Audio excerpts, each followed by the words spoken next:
Hello everyone. So now we are taking one very interesting question from JEE Advanced 2006 from coordinate geometry. Again a very interesting question. बहुत ही beautiful question है.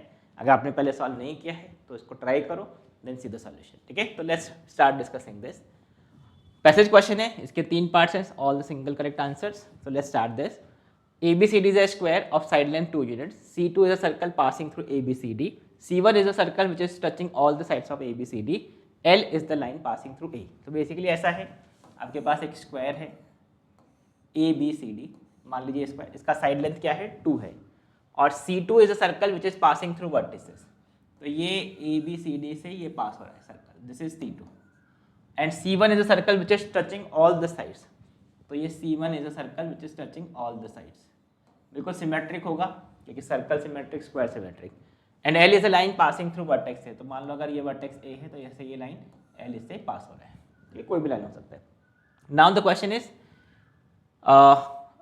Is हाँ, there are three parts. तो आप एक एक part आप pause करके एक बार चेक कर लो, इसका स्क्रीनशॉट लेना है ले लो, पॉज करो, सॉल्व करो, then start solving the solution. तो मैं स्टार्ट करूंगा एक एक सॉल्यूशन से, एक एक क्वेश्चन से. ठीक है, so let's start with the first part. इसका मैंने डायग्राम ऑलरेडी ड्रॉ किया है. We have a square ABCD which is having side length 2 units. ये ABCD साइड लेंथ 2 यूनिट है इसका. ठीक है, C1 सर्कल कौन सा सर्कल है, जो C2 सर्कल बाहर वाला सर्कल है. C2 circle is passing through vertices. ठीक है, दिस इज C2 सर्कल और ये जो सर्कल है this is C1 touching all the sides. Now the question, first question is P is a point on C1, Q is a point on C2. तो P is a point on C1, मान लो ये point P on C1 and point Q on C2, point Q on C2. तो ये Q हम मान लेते हैं. ठीक है, कोई भी पॉइंट हो सकता है. PA square plus PB square plus PC square, PA square plus PB square plus PC square plus PD square upon QA square हमको फाइंड करना है. ये हमको फाइंड करना है. देखो अब इस क्वेश्चन को सॉल्व करने के दो तरीके. एग्जाम में तो आप क्या करो, टाइम सेव करना है आपको. तो एग्जाम में तो बेस्ट तरीका है, देखो चारों ऑप्शन कांस्टेंट है. तो A पॉइंट P और Q कोई भी पॉइंट हो इन सर्कल पे सबके लिए सेटिस्फाई करेगा, बिकॉज उन्होंने कोई स्पेशल कंडीशन नहीं गिवन है. तो let's say if I take the points P and Q such that जिनका डिस्टेंस हम डायरेक्टली लिख सकते हैं, बहुत इजीली लिख सकते हैं. तो उससे हम इसका फाइंड कर लेते हैं वैल्यू, बिकॉज अल्टीमेटली आंसर सबके लिए सेम ही आने वाला है. तो हमने क्या किया, rather than taking a point P and Q like this, let's say if I take a point P on this circle. तो इस सर्कल पे हमने कोई भी पॉइंट ले सकते हैं. तो लेट्स से यही पॉइंट हम P मान लेते हैं, विच इज जो पॉइंट ऑफ कॉन्टेक्ट है. ठीक है, और पॉइंट Q जो है, पॉइंट Q इस सर्कल C2 पे है. तो इस ये पॉइंट C था, इसी को हम Q मान लें, क्या फर्क पड़ता है, अल्टीमेटली सबके लिए आंसर सेम ही आने वाला है. ये एग्जाम का तरीका है, प्रॉपर तरीका बताऊंगा. Now what is PA square. तो ये डिस्टेंस आपको फाइंड करना है, PA स्क्वायर. तो यू कैन क्लियरली सी, अगर इसकी साइड लेंथ 2 है, ये 1 1 हो जाएगा, ये 2 है और ये 90 डिग्री है. तो what is PA square, PA square will be equal to, this is 2, तो 4 प्लस 1, बिकॉज पाइथागोरस अप्लाई करोगे तो this is 5. What is PB square, अब PB स्क्वायर करोगे, what is PB square 1. What is PC square, PC square, ये PC square मतलब 1. And what is PD square, ये exam में यही करना है आपको. PD स्क्वायर सेम ही आएगा, 2 स्क्वायर प्लस 1, जैसे आपने A फाइंड किया था, this is 5. So what is the numerator, PA square plus PB square, 5 5 10 plus 2 12. तो दिस इज 12 अपॉन, अब QA स्क्वायर QB स्क्वायर. तो Q C2 सर्कल पे है पॉइंट, तो हमने इसी पॉइंट को Q मान लिया, पॉइंट C को ही हमने Q मान लिया. तो what will be QA square, तो ये तो डायगोनल ही है. तो व्हाट इज QA स्क्वायर, ये 2 square plus 2 square, Pythagoras apply कर दो, तो दिस इज √8, मतलब 8 आ जाएगा, right. 2 square plus 2 square, correct. What is QB square, तो QB स्क्वायर तो ये साइड लेंथ ही है, दिस इज 2, तो ये 4. QC स्क्वायर तो 0 ही आ जाएगा, सोचो क्यों, बिकॉज Q और C तो सेम ही पॉइंट है. और QD square, what is QD square, QD square, this is again 4, you can see again the side length. तो what is the denominator, this is 8 plus 8 16, तो this is 12/16 which is 3/4. So 0.75 is the answer for this question. ठीक है, तो exam का तरीका यही है, आप स्पेशल केस लेके सॉल्व कर लो. प्रॉपर तरीका क्या है वो अब हम यहाँ पर डिस्कस करेंगे. ठीक है, सो देखो, अगर हम इसको प्रॉपरली पूरा सॉल्व करना चाहते हैं तो अब हम इसको कैसे सॉल्व करें, बिकॉज पॉइंट पी और क्यू हर पॉइंट के लिए आपका आंसर 0.75 ही आएगा, ऐसा कैसे है वो भी आपको बता रहा हूँ मैं। तो I am just discussing the proper way to solve this, मतलब सही में कैसे सॉल्व होगा। भाई अगर ये सिमेट्रिक सर्कल है, स्क्वायर है, तो लेट्स से ये जो पॉइंट ऑफ कांटेक्ट है इनको ज्वाइन कर देते हैं। Let's say this is the point of contact जो हमने ज्वाइन किया, और ये जो हमने पॉइंट ऑफ कांटेक्ट, बेसिकली हमने सेंटर से लाइन ज्वाइन कर ली, ये पॉइंट ऑफ कांटेक्ट, ठीक है। Let's say this is our x axis, तो I can say this is our y axis because ये परपेंडिकुलर होगा, इसको हमने ओरिजिन मान लिया, ठीक है। नाउ यू सी हियर, अगर ये साइड लेंथ 1 यूनिट है, मतलब 2 यूनिट्स है, तो यू कैन सी ये जो पॉइंट होगा 1, 0 होगा, तो आई कैन क्लियरली से ये 1, 0, 1, तो this is 1, 1, this is -1, 1, you can clearly understand this, this is -1, -1 and this is 1, -1, ठीक है। अब C1 सर्कल पे अगर आप एक कोई भी पॉइंट लें, ये C1 सर्कल पे लेट्स से ये पॉइंट हमने लिया x1, y1, हमने पहले क्या किया था, हमने एक स्पेशल केस लेकर इसको सॉल्व किया था। अब this is the point P, तो यू कैन क्लियरली से I can easily right PA², PB², PC², PD², so you can see what is PA², this is the method we are following, you can see what is PA², this is the distance of P from A, so you can see this is x1 plus 1, distance formula apply कर दो, y1 plus 1 square, similarly PB², point P का distance B से x1 minus 1, y1 plus 1 square, similarly PC², you can see P point का distance इस point C से, ये point C, this is x1 minus 1, y1 minus 1, और PD² जो होगा this is x1 plus 1 square and y1 minus 1 whole square, you can see the distance formula हमने apply कर दिया। अब जैसे आप इनको ऐड करोगे तो जस्ट ऑब्जर्व दिस, जैसे आप इनको ऐड करोगे आपको इनका एडिशन ही फाइंड करना है न्यूमरेटर में, तो you can see x1 square plus x1 square, it will become 4x1 square, इनका एडिशन मैं यहाँ लिख देता हूँ 4x1 square plus 4y1 square, and you see here 2x1 minus 2x1 cancel, 2x1 cancel, similarly y1 की terms cancel, now 1 1 1 1, similar सब जगह 1 1 आएगा, तो 2 और 4 8 आ जाएगा, this is plus 8। Now how will you get this value, तो you can see x1 square plus y1 square, अगर x1 y1 इस सर्कल पे लाई कर रहा है, इसका सेंटर अगर ओरिजिन है ये 0, 0, तो ये तो इसका रेडियस ही है। What is the radius of this circle, you can clearly से ये जो डिस्टेंस है ये इसका रेडियस ही है, and this distance is 1 because ये लेंथ 1 होगा, ये लेंथ 1 होगा, साइड लेंथ 2 है, करेक्ट। तो what is x1 square plus y1 square, you can see this is equal to 1 only radius, so this is, you can see this is 4x1 square plus y1 square which is 1 plus 8 which is equal to 12, and if you just observe this, हमने जो special case लेके solve किया था उसमें भी हमको first value जो वो 12 भी था, मतलब x1 y1 आप कोई भी पॉइंट लो हमेशा 12 भी आने वाला है। Now see if I take the second circle, अब सेकंड सर्कल जो C2 है, C2 पे let's say if I take any point, मान लो ये पॉइंट हमने मान लिया x2 y2, ये हमारा Q, तो if you just observe this, आपको सॉल्व करने की जरूरत ही नहीं है, क्यों, क्योंकि QA² क्या आएगा, ये QA², ये QA², x1 y1 की प्लेस पर क्या हो जाएगा x2 y2, similarly x2 y2, similarly x2 y2, x2 y2, तो जब आप QA² plus QB² plus QC² plus QD² find करोगे, तो जो QA² plus QB² plus QC² plus QD² मिलेगा, x1 y1 की प्लेस पर आपको बस x2 y2 आ जाएगा, so this will become 4x2² plus y2² plus 8। अब x2² प्लस y2² क्या होगा, अगर इस सर्कल की हम बात करें तो इस सर्कल का जो रेडियस है, इस लार्जर सर्कल का रेडियस, आप कोई पॉइंट ले लो, जैसे ये जो डिस्टेंस है वो इसका रेडियस ही है, यू कैन सी इस सर्कल का सेंटर इसका रेडियस √2, तो what is x2² plus y2², इस सर्कल का रेडियस क्या है √x2² प्लस y2² ही तो इसका रेडियस है, which is equal to what √2, तो x2 square plus y2 square क्या हो गया 2, तो this will become 4 into 2 plus 8 which is equal to 16, 8 plus 8 16, correct. तो यू कैन सी देखो डिनोमिनेटर में भी 16 आ गया। So what is the value 12/16 which is equal to 3/4। ये इसका प्रॉपर तरीका है, बट एग्जाम में इतना करने की जरूरत नहीं है, मैंने आपको शॉर्टकट बताया है, but that is the best way to solve in exam, ठीक है। तो I hope this first part is clear, एक बार सोच से देख लो, कुछ ज़्यादा कैलकुलेशन नहीं है। Now let's talk about the second part.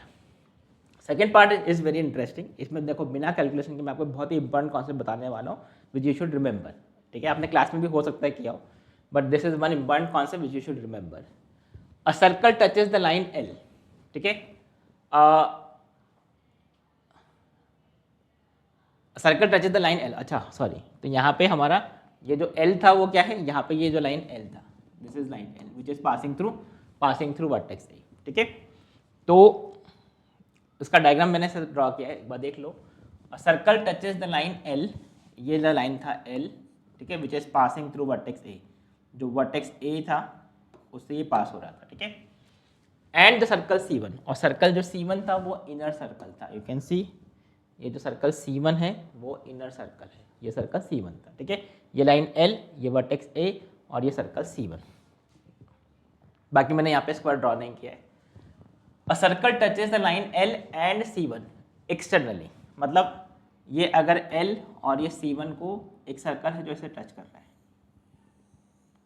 Externally, ठीक है, such that both the circles are on the same side of the line, both the circles are on the same side of the line, then the locus of center of this circle, मतलब आपको इस circle के centre का locus find करना है। ये जो circle C1 है वो फिक्स सर्कल है, मान लेते हैं इसका सेंटर C1 ही है, ठीक है, इसका सेंटर C1 ही है। This circle which is moving, इसका सेंटर हमने मान लिया पॉइंट P, ठीक है।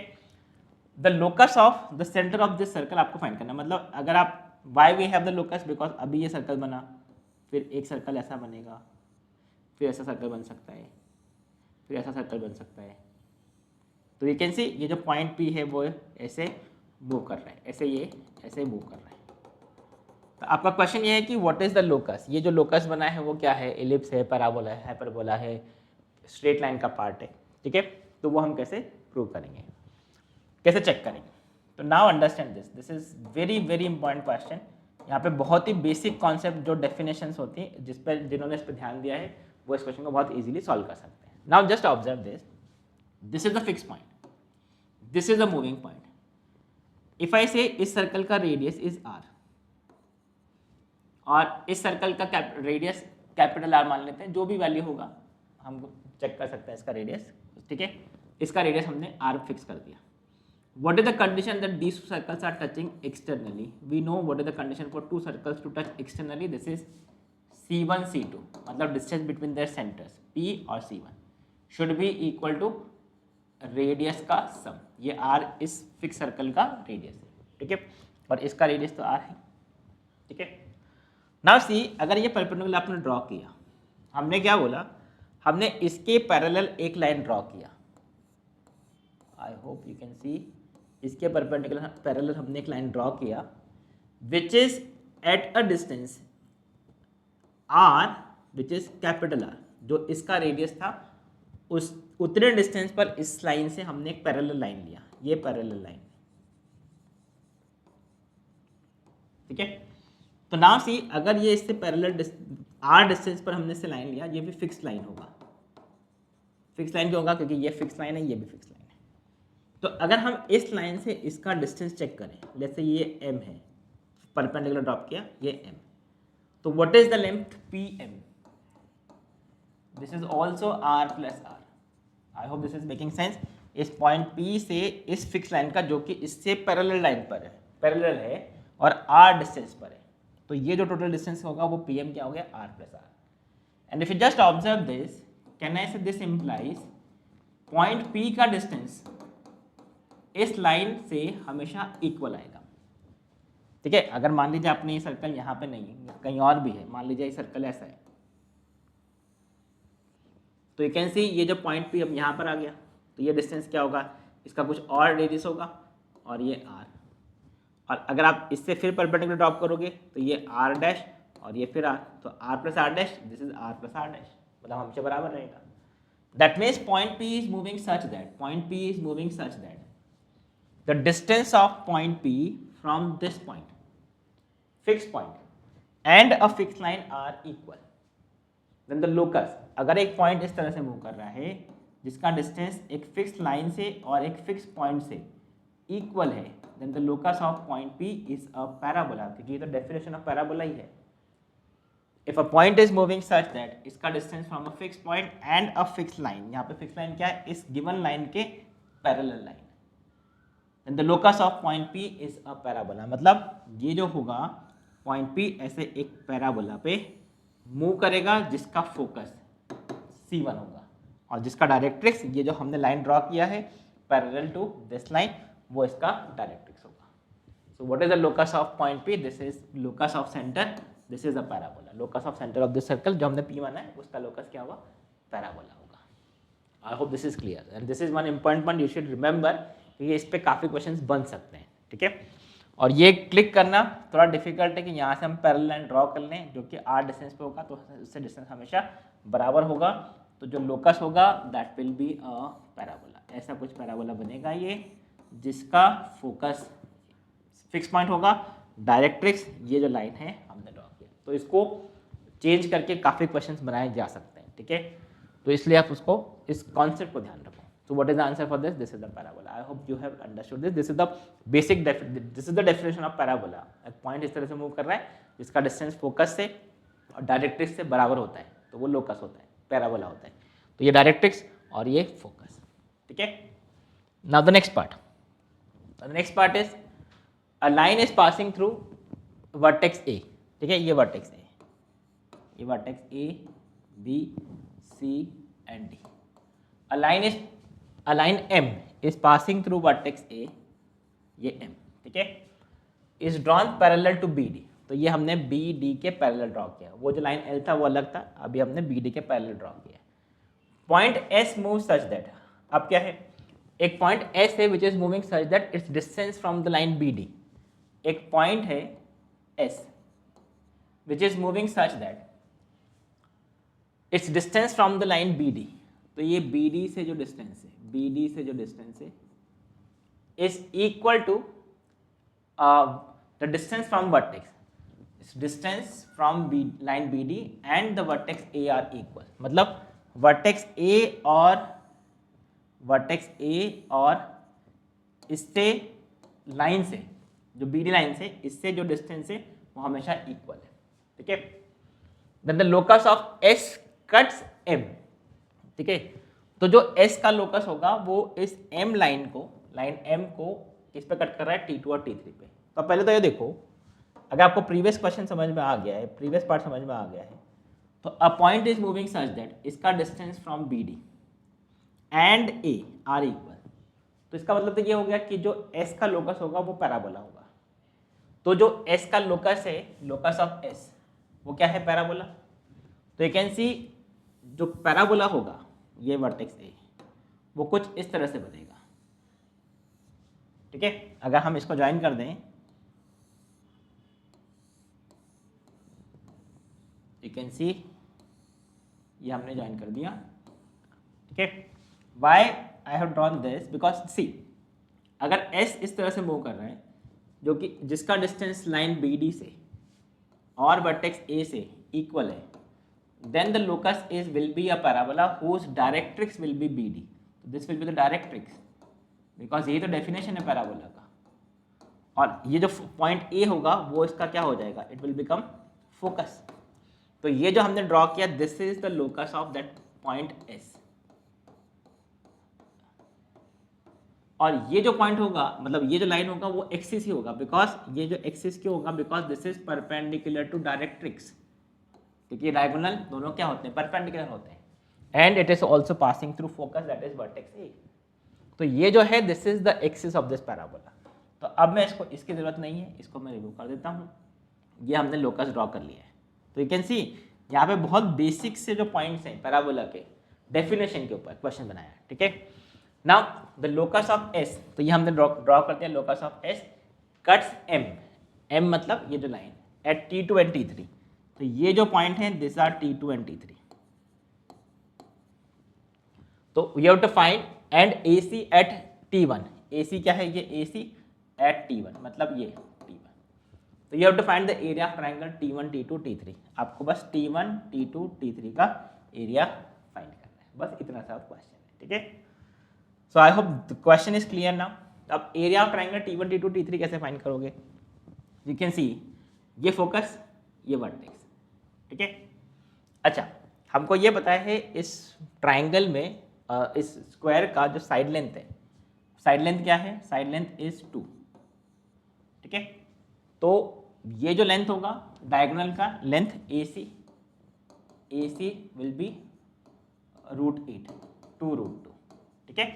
AC 2√2 होगा, बराबर, डायगोनल का लेंथ √4 + 4 8, राइट। अगर वो 2√2 है तो this length will be this length, अगर हम इस पॉइंट को पॉइंट वर्टेक्स का जो ये वाला जो पॉइंट है इसको हम मान लेते हैं E, ठीक है। तो ये जो लेंथ है दिस इज √2 AE, क्योंकि वो बाइसेक्टर होगा तो वो होगा √2, ठीक है। एंड वी नो जो वर्टेक्स होता है ये वर्टेक्स वो फोकस और डायरेक्ट्रिक्स का, ये डायरेक्ट्रिक्स है, इसका मिड पॉइंट होता है। तो इसका मतलब ये जो डिस्टेंस होगा AT1, क्योंकि ये distance between the focus and vertex है, वो क्या होगा, this will be equal to √2/2।